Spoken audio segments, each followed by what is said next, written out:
Shot of what I was working with last night. I was like, oh. And then I saw in the news Microsoft was having every issue that was on the news I had. So. Yeah, I was like, I believe you. Yeah. You know, it's always you.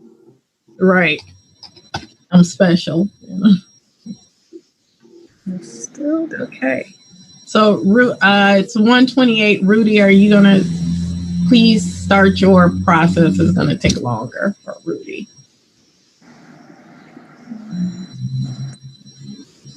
Lori, can you hear me? Yep. I'm not going to be on video today. I know that you're going to miss it, but I'm not going to be on video today. Oh, I'm sure we're all missing. I wish you could see everybody's faces. Me too. I'm not near my computer. No worries. We're recording, Ray. Thank you, Bryant.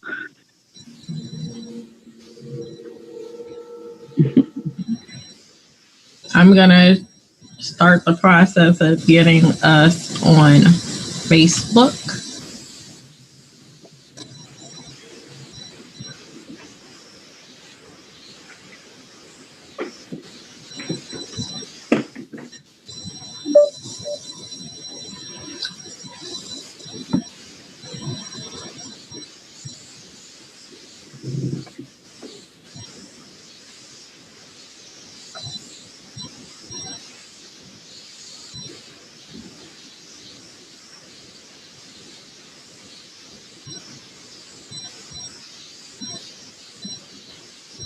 Oh, there it is. I see.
Okay. Thank you.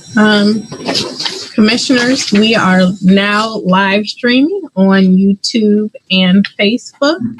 Chairman Maldonado, we are ready to begin. Good afternoon. Welcome to the meeting of the Administrative Operation Committee of the Public Building Commission of Chicago being held today, September 29, 2020 at 1:30 p.m. Due to COVID-19, an in-person meeting is not prudent or practical. Today's meeting is being conducted by video conference and is being live streamed on the PBC's YouTube and Facebook accounts. You can access this information on the agency's website at pbcchicago.com. Director Sanchez, please call the roll. Thank you, Chairman. Good afternoon, Commissioners. It's great to see everyone today. Thank you all for participating in our virtual Administrative Operations Committee meeting. I want to provide just a quick reminder that as we begin our meeting to please keep your microphones muted when you are not speaking, but please unmute your microphones right now as I call the roll. Chairman Maldonado. Here. Commissioner Randall. Here. Commissioner Camargo. Here. Chairman Maldonado, we have a quorum. Thank you, Director Sanchez. The first item on the agenda is approval of the minutes from the September 2nd, 2020 committee meeting. Do I have a motion? So moved. Second. Motion approved. The next item on the agenda is public participation in accordance with the Opens Meetings Act. Registered speakers will be allowed 2 minutes to provide comments and will join the meeting remotely. Commissioner, there are no registered speakers today. Thank you, Director Sanchez. The next item on the agenda is report by Executive Director Karina Sanchez. Thank you, Chairman. Well, I just wanted to say that as we move forward, I wanted to remind everyone that as a public developer, we are entrusted with public resources and we understand the importance of this responsibility. For this reason, we have the highest level of accountability and transparency in managing and reporting how we spend taxpayer-supported dollars. Today, we will be presenting two budgets, the proposed 2021 Daily Center operating and capital budget and the proposed 2021 PBC administrative budget. We are now using our surplus from prior 2 years to make up for shortfalls in the 2021 budget. PBC Director of Finance, Tanya Fouché-Weekly, will provide you further details on a proposed 2021 budgets. Thank you. That is all from me, Mr. Chairman. Thank you, Director Sanchez. Is there a motion to accept the report provided by the Executive Director? So moved. Second. The report is accepted. The next item on the agenda is report by Director of Finance, Tanya Fouché-Weekly.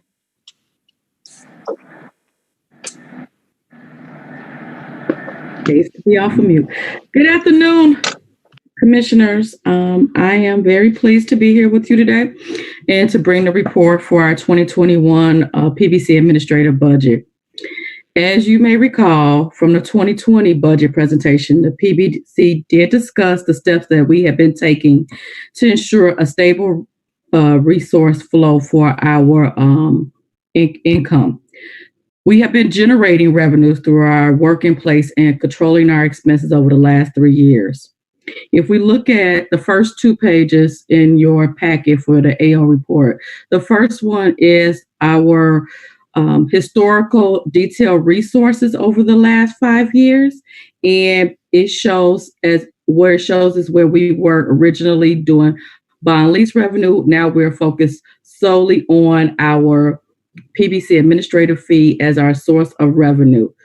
As we look into our 2021 proposed amount of revenue, we have $6,710,313 that we are projecting for our resources, and that is split between our administrative fees on projects that are active and projects that we will close out and be incomplete.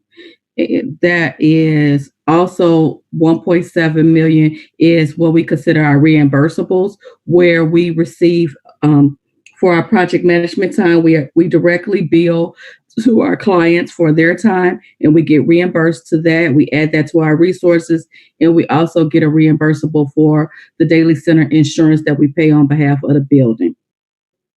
So the first page details where we have been from our resources, and the second page in your packet goes over basically over the last 5 years where we have been from our resources versus our expenses. And as I stated before, since 2017, 2018, and 2019, we have shown a surplus savings. We do anticipate furthering that in 2020 based off of the amount of projections that we have already put into place for our resources and for where we would expect for our expenses to go. So because of that, we are entering into this 2021 with a savings surplus to generate for what is forthcoming as we have projected for our 2021 budget. When we go into our page 3 and we look at our anticipated work in place, this chart gives us a 6-year viewpoint of where our work in place has been.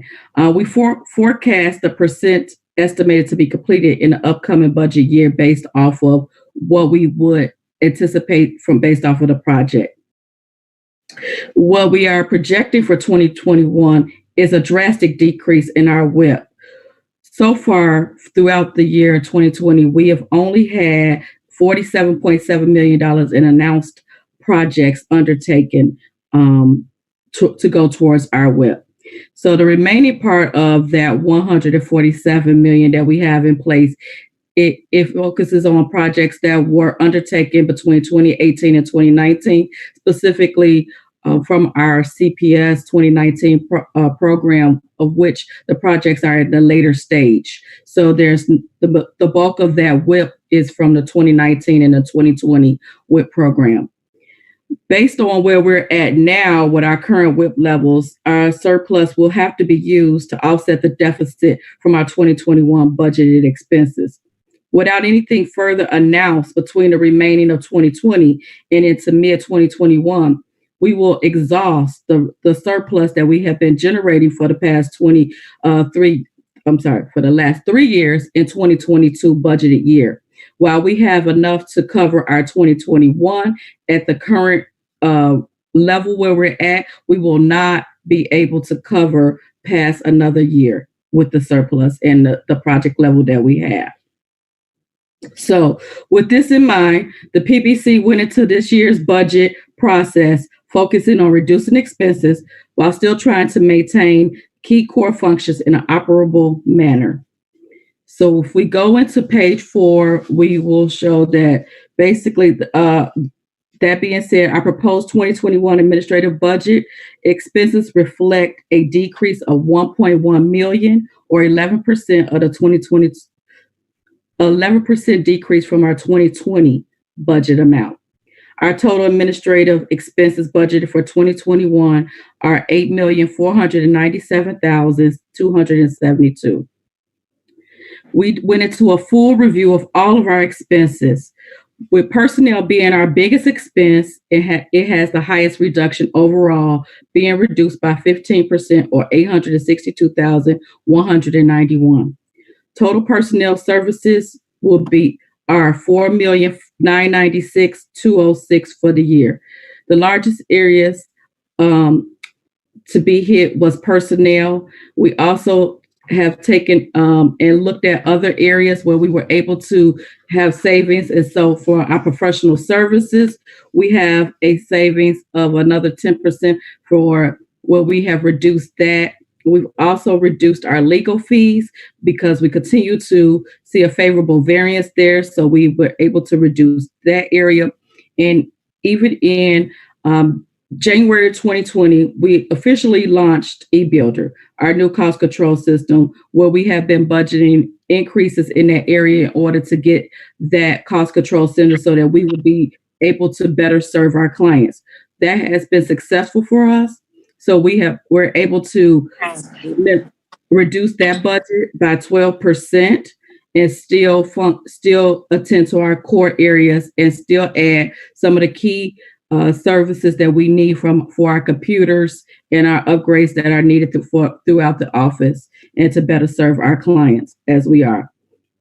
Our area of increase is with our rent and improvements, which is a continued factor of the Daly Center proposed budget that I will discuss in my next report. With that being said, we have hard decisions to continue to make and to look through, but we do believe that we are able to sustain within this budget for the 2021 year because we have prepared for this type of situation to occur. That is concluding of my report for the 2021 PBC administrative budget. Thank you, Ms. Fauché-Wheatley. Is there a motion to accept the reports provided by the Director of Finance? So moved. Second. The reports are accepted. Next item on the agenda is report by Chief of Staff Lori Lipson. I'm sorry, I have a second report. The Daly Center operating report is Okay, I'm sorry. I'll go into that now. Thank you. And so as a part of our budget presentation, we always present on the Daly Center in conjunction with MBRE, the property managers of the Daly Center. The PBC develops their annual budget to cover the operating and maintenance costs for the Daly Center, as well as the capital projects. For 2021, the overall operating goals for the Daly Center are to continue to ensure the security and health safety of all building occupants and to pursue new renewable energy measures and bolster building safety and emergency preparedness. The Daly Center operates with 3 key tenants: the Cook County, the City of Chicago, and the PBC, based on the square footage of space for each lease. For 2021, the operating budget is increasing by 14.71% from the 2020 budget to $18,962,467. The increase in the operating expense equates to $2,431,568, and is a result of the annual increases in union cleaning, security, and engineering wages, but largely due to additional services associated with COVID-19 pandemic screening and the mitigations which have created a lot of increases to the building. We have had to elevate the levels of cleaning and disinfection along the increased security. Also increased security staffing and exterior plaza tinting, all the efforts that the building has taken to continue preventing our safety and security, and we are projecting that will continue through 2021. As a result, that has a mitigating factor of $2.2 million on that increase to our operating expenses for the Daly Center. However, in an effort to minimize that increase overall, we have reduced our capital improvement plan by $2 million between 2020 and 2021. This falls away from where our annual 5-year projected plan is for our capital improvements. But in order to mitigate this type of level, we have discussed this with the building management and saw that it would be beneficial to reduce and only budget for $2 million worth of capital plan improvements, so that the overall net effect will be a minimum increase between the two budgets of 0.60%. So that will help and assist our tenants with the net increase. While operating expenses will increase, the capital part will decrease. So we do have a list of the capital projects that we will produce for 2021, and they include the replacement of the Northeast Plaza number 6 stair sewer line for $300,000, to replace the lower level drain line for $500,000, retrofit the Pedway revolving doors for $300,000, retrofit the lobby revolving doors for $300,000. The 27th floor lighting is $1 million of a retrofit, and we'll be doing elevator upgrades of $250,000. And security upgrades will still be budgeted for $1 million to bring us to that $2 million capital improvement budget for 2021. Commissioners, this is all that I have for the Daly Center budget. Thank you, Tanya, and I apologize for jumping ahead of you. Is there a motion to accept report D2 provided by the Director of Finance? So move. And second. The reports are accepted. The next item on the agenda is report by Chief of Staff Lori Lipson. Good afternoon. I have 5 reports for you today. The first report is our specialty services, and I have 1 task order to report. I know we had a quick turnaround from our last board meeting, and it's for geotechnical services for our salt dome facilities to AECOM in the amount of $66,666. My next report is last month. I know I had a lot of updates for the amendments for our construction manager at risk reports. This month we have 1, and it was an update for Kenwood Academy High School, and that's in the amount of $11,434,000 for their amendment 2 to their GMP. My next report is for a project we discussed a year ago. It's the new Belmont Craigan Replacement School. Currently, about a year ago when we went to the board, we assigned the DA SMNGA to do design architect services, and we are recommending that they continue on to do AOR services. So they've been working with us for a year to ensure that the community and all of the stakeholders are in agreement of the school layout design. And so they've been intimately involved in the community engagement. Not only that, they have provided us AOR on multiple schools that we've done in the past. And more importantly, they have committed to ensure that we have our MBE and WBE partners on board. Part of their AOR contract that we issued in November of 2018, this would just be a task order to their contract. And because they have a master agreement, their MBE and WBE is on a holistic basis, but SMNGA is going to meet and exceed those goals of 30% MBE and WBE. My next report is a recommendation to extend our pre-qualification pool of our general contractors. We pre-qualified classes A through E, and I'm sure it's on the forefront of everybody's mind what class A through E means. Basically, we had limits. So we had some GCs that have no limit on which they could bid on. And then we went to 10 million, 5 million, 2 million, and 500,000. And so we had classes A through E, and we pre-qualified 63 of them. 18 of those firms are MBE and WBE firms. And what we're doing, we're just recommending that we continue the pool. We believe we have a couple of projects that we may use this pool, and some of our sister agencies are really interested and partner with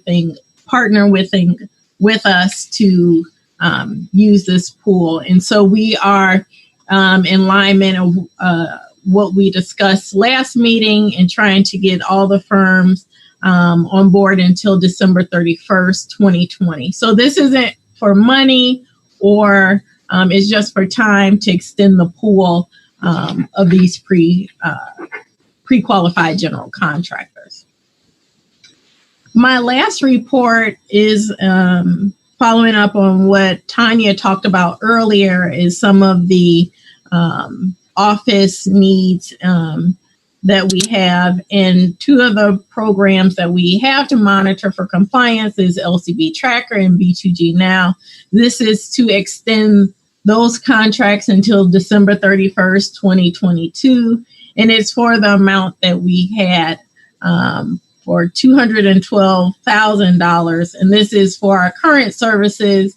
But what happens is every time you add additional projects in the systems, it's a tiered approach. And so this is just to account for that tiered approach. We are approaching another level. So for LCP Tracker and B2G Now, the amendment is for $212,000. And for our RICO printers, based on U.S. Communities contract that we had, we try to make sure that we align ourselves with current procurements. We are looking at ensuring that we haven't been in the office for 6 months, so we have saved tremendous amount of paper, but we also want to save on one of our machines. And so we are looking at that. And so you will see the amount that we are requesting for RICO printers is $110,000. And that will be based on, again, to extend their contract until December 31st, 2022. It will allow the staff to look at the resources we have and go up and down accordingly once we're back in the office. But we have saved a tremendous amount of money on that. And that completes my 5 reports. If anyone has any questions. Thank you, Ms. Lipson. Is there a motion to accept the reports provided by the Chief of Staff? So moved. Second. The reports are accepted. The next item on the agenda is report by Chief Development Officer Ray Gitteroff. Good afternoon, Chairman, Commissioners. Hope everyone's doing well. My first, I will report on our field order activity report and our change order report. My first report is in regard to our field orders. All of the field orders were reviewed with our clients for approval prior to issuance to our CMs and contractors. There are 4 total projects in which we issued field orders. 3 of them are school projects, and the other is an existing library that we're renovating. Of those projects, there were 7 field orders issued for the schools and then 5 field orders issued for the Legler project. I will focus on 2 field orders in particular that exceed our reporting threshold. The first one is for the Kenwood Academy High School. It's a renovation project that you may be familiar with. We've spoken about it previously. And it's field order number 9. This field order directs the construction manager to furnish and install the correct horsepower motors for 2 cooling towers. This is being alleged as an E&O item against the engineer of record.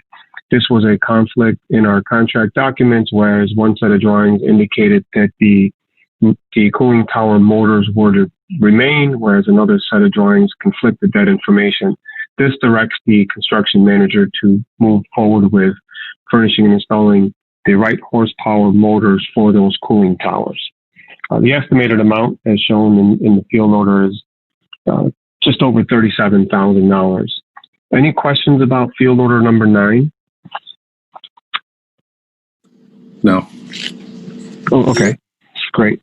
I will move on to the next one. It's for our Rickover renovation project. And I'll take a second just to go through this. This is a differing site condition. Estimated value here is just over $333,000. The contract documents required our construction manager, Henry Brothers, to perform a leak test of the existing hydronic piping. During that leak test that was required, there were pressure issues that were identified, along with various leaks throughout the system. All of the existing piping is located within those existing masonry walls. That existing piping is being abandoned. Our client and ourselves worked closely together on how to effectively and efficiently move forward with this scope of work.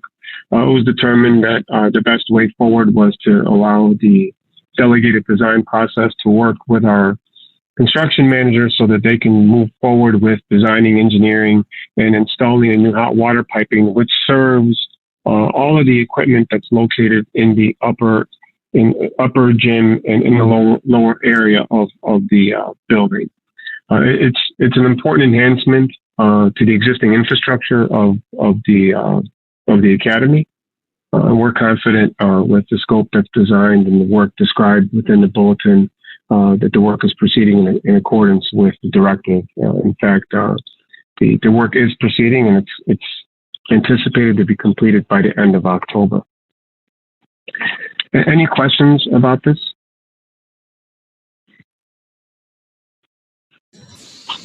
No, Ray. No. Okay. Thank you. That concludes my report for our field order activities. Commissioner, if I may, I can move forward with reporting on our change order activity report. Yes, please do so. Okay. There are a total of 6 projects in the change order report, 3 schools and then 3 park district facilities. All of the change orders are part of our closeout process to close out these projects. The first change order is for the Dorr Elementary School in a credit amount of $29,043.41. These are liquidated damages associated with compliance with the goals and requirements for compliance.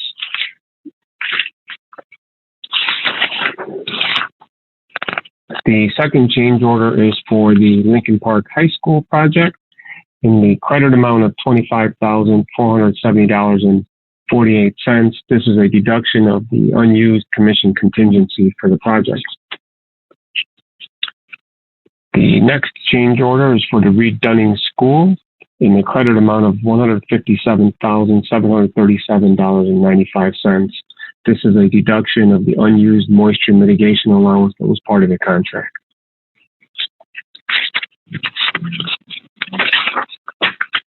The next 3 change orders are for our Park District projects.